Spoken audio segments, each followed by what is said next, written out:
Hai guys, welcome back to Royal Chess. Apa kabar sobat Cita Catur? Semoga kalian di sana sehat dan sukses selalu pastinya. Saya selalu doakan. Amin ya robbal alamin.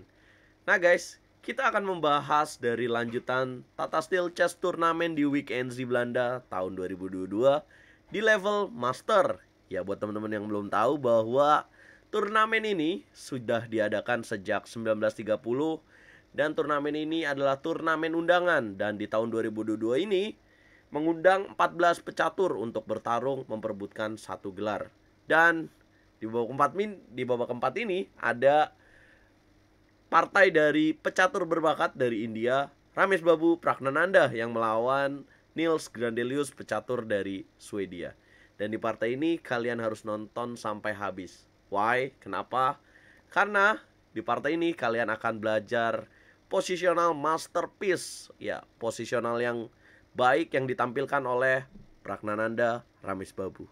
Langsung saja kita gaskan. Prak memegang buah putih, membuka dengan D4, kuda F6, C4, G6, kuda C3, dan D5. Pembukaan apa ini teman-teman? Coba jawab di kolom komentar dan pause videonya. Ya, ini merupakan pembukaan Grunfeld ya teman-teman. C makan pion D5, kuda D5, M4. Ya, kuda C3, BC3, gajah G7. Ini masih langkah-langkah yang sesuai dengan teori Grunfeld ya teman-teman. Menteri A4 dimainkan skak. Ya, tidak mungkin di sini pilihannya adalah menutup dengan kuda atau gajah. Tetapi tidak memilih menutup dengan gajah ya, karena gajah D7 maka akan menteri B3 mengancam pion di petak B7 dan itu kurang bagus untuk hitam. Maka kuda D7 Niels Grandelius, kuda F3, rokade, menteri A3 dimainkan untuk mencegah ya. Dia akan memainkan C5 dan menjaga pion C3. Kemudian tetap dimainkan C5, gajah E2, B6, dan H4 dimainkan oleh Pragnananda. Wow. Padahal terlihat setelah gajah E2 sepertinya dia akan rokade pendek ya. Tetapi malah membuka dengan H4. E5, D5. Ya jelas tidak makan pion C5 karena akan menguntungkan bagi pemain hitam makan dengan kuda C5. D5, kuda F6, gajah G5. Menteri E8 mendapatkan tanda tanya dan tanda seru dari evaluasi Stockfish. Karena menurut Stockfish adalah ada langkah yang lebih bagus dan lebih lebih bagus dengan mendorong pion H6 teman-teman. Langsung saja ya. Dan menteri E8 dipilih oleh Niels. Gajah makan kuda, dan H5. Kemudian gajah G4 dimainkan oleh Niels Grandelius. Kuda D2 dimainkan oleh Pragnananda. Nah, apa yang dimau oleh Pragnananda dengan tidak memilih rokade dan di sini coba menukar gajah terangnya adalah dia ingin memegang kuda teman-teman dalam sisa partai ini. Kenapa? Karena sebuah pilihan yang cerdas ya teman-teman. Karena di sini kuda sangat nyaman sekali dan kita tahu bahwa permainan ini semi close ya teman-teman, agak tertutup. Jadi kuda ini enak sekali akan meloncat-loncat dan pastinya akan menyulitkan buat Niels Grandelius. Dan Niels tidak mau itu, dia gajah D7 menunda. C4 dimainkan oleh Pragnananda, menteri E7, menteri C3, gajah G7 dan menteri E3. Ya karena sudah tidak ada ancaman gajah G5, F5 dimainkan oleh Niels Grandelius. Pion H makan G6, pion H makan G6 dan A4. Ini Pragnananda sebenarnya mau rokade apa enggak ya? Ya kadang-kadang rokade tidak dibutuhkan ya, selama raja di petak tengah ini masih aman teman-teman. A4 dimainkan untuk menyetop ya, untuk memberhentikan segala kemungkinan bagi hitam mendobrak dengan B5. Gajah F6 dimainkan, A5, gajah G5, menteri H3. Mengancam petak H8, ya menteri G7 dijaga. Menteri C3, menteri F6, dan gajah D3, menteri E7 mendapatkan tanda tanya. Ya karena di sini pilihan yang lebih bagus adalah gajah makan kuda. Dan Niels menjawab dengan menteri E7. Saya bisa bilang bahwa ini adalah key momennya ya, atau momen kunci dari pertandingan antara Pragnananda melawan Niels Grandelius. Why? Kenapa? Karena setelah ini Pragnananda langsung menjalankan kuda F3. So, Niels Gandelius sudah kehilangan kesempatan untuk memakan kuda Pragnananda. Dan kalian akan lihat di langkah-langkah berikutnya apa yang terjadi karena Niels Gandelius tidak memakan kuda Pragnananda. Gajah F6, Menteri C2, positional move, dan mendapat tanda tanya dan tanda seru karena gajah C2 mungkin lebih bagus ya menurut evolusi Stockfish. Mungkin untuk Menteri E3 dan Menteri H6 di sini. Dan untuk gajah C2 mungkin untuk Menteri D3 dan gajah A4 untuk menghilangkan gajah terang milik Niels Gandelius. Menteri C2, benteng A C8, pion A makan B6, pion A makan B6, rokade. Kemudian F4 dimainkan oleh Niels. Sebuah langkah yang salah ya, karena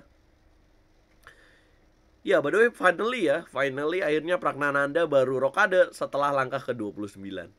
Dan F4 ini sebuah langkah yang salah dari Niels karena seharusnya dia memainkan Menteri H7 ya.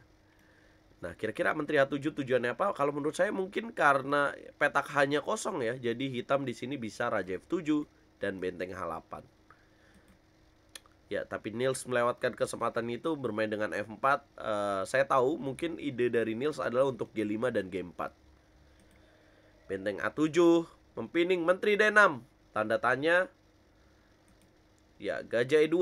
Ya, langkah yang lebih tepat adalah tadi Menteri H7. Gajah E2 dimainkan, Pragnananda. Gajah D8, kuda H2. Nah, disinilah Pragnananda langsung memainkan understanding positionnya. Gajah C7, benteng FA1, Raja G7, gajah G4. Ya, gajah G4 langsung melambung. Evolution barnya menguntungkan untuk Pragnananda. Nah, langkah gajah G4 ini semakin menunjukkan bahwa Pragnananda usianya mungkin masih muda, tapi secara kemampuan dia sudah matang dan sudah layak untuk tampil di Tata Steel level master ini, teman-teman. Ya, kita tahu bahwa Pragnananda menjadi pemain muda yang bisa ikut turnamen ini. Apakah dia karena undangan atau wildcard? Tidak ya, teman-teman. Dia ikut turnamen ini karena dia memang layak, karena dia juara Tata Steel Challengers di tahun kemarin. Dan gajah G4, gajah makan gajah, kuda makan gajah, benteng F7 dan F3.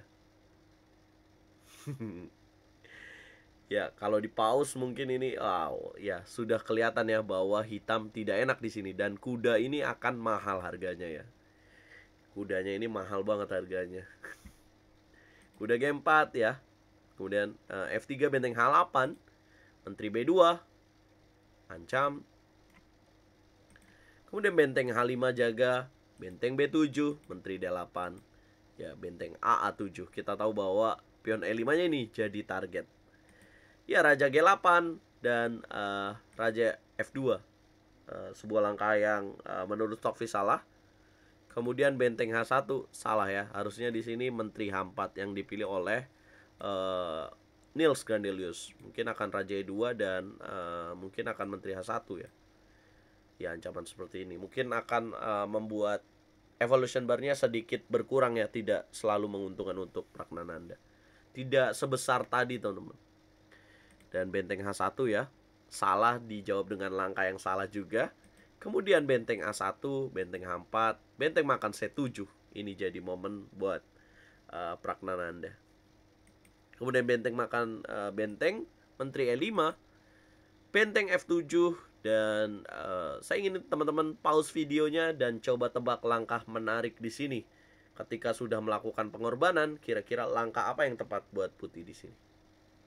Spare waktu 10-15 menit. Ya, Menteri E6. Ya, membuat ancaman di petak G6 dan mempining benteng di petak F7. Benteng makan kuda ya sudah nggak tahan ya, karena jalan lain mungkin Raja G7. Dan apa yang akan dilakukan oleh Pragnananda adalah kuda E5. Benteng F6. Ya, benteng A7 akan datang skak. Ya, Raja H8 akan kuda F7 dan pasti ini akan menang. Dan akhirnya Niels sudah kesel ya, sudah lelah dengan menghadapi kuda di petak G4 ini. Dia makan Raja G7, Menteri E6 kembali lagi. Sudah makan pulang ya. Raja E2, skak, Menteri G5, Raja F1, Menteri A4, Raja G1 menjaga karena menterinya punya ide menteri H1. Menteri F6 mengadukan, ya mau ya di sini Pragnananda.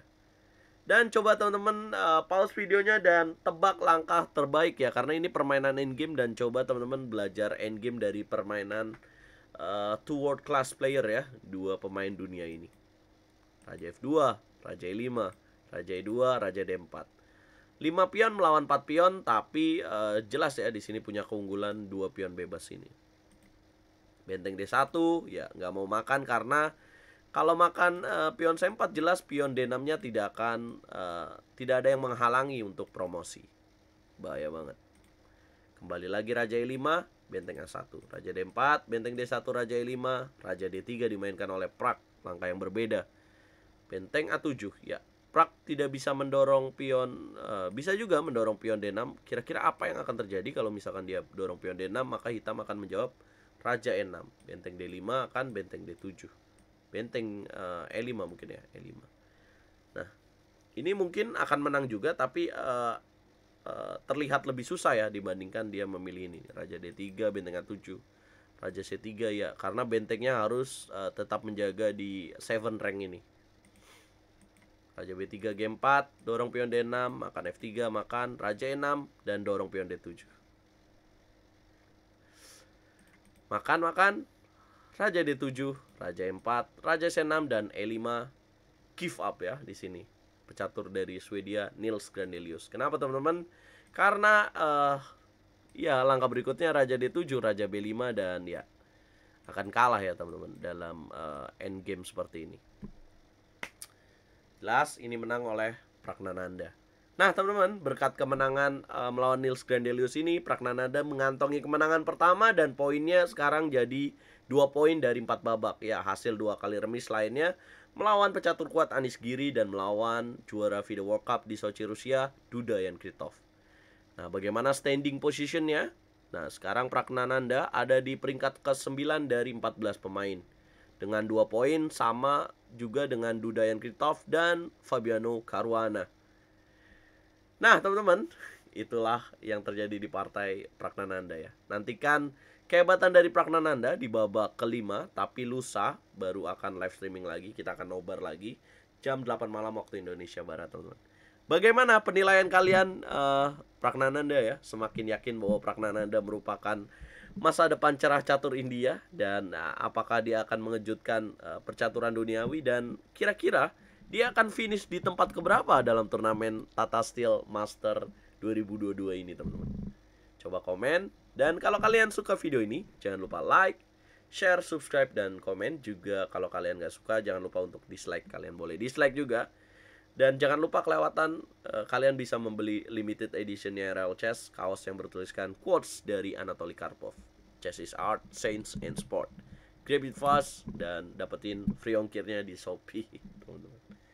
Ya, saya pamit. Dukung terus percaturan Indonesia, dukung terus RL Chess, dan wow, sebentar lagi 10 subscriber. Enaknya ngapain ya? Catur yes, Indonesia Jaya.